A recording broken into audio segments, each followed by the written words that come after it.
তুমি ছাড়া তো আমাদের আর কেউ নাই, তুমি ছাড়া তো আমার আর কেউ নাই।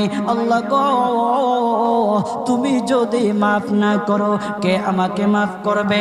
তুমি যদি মাফ না করো কে আমাকে মাফ করবে? তুমি যদি আমাকে মাফ করো তাহলে তোমার কোনো দিকে কমবে না, তুমি যদি আমাকে মাফ না করো তোমার কোনো দিকে বাড়বে না।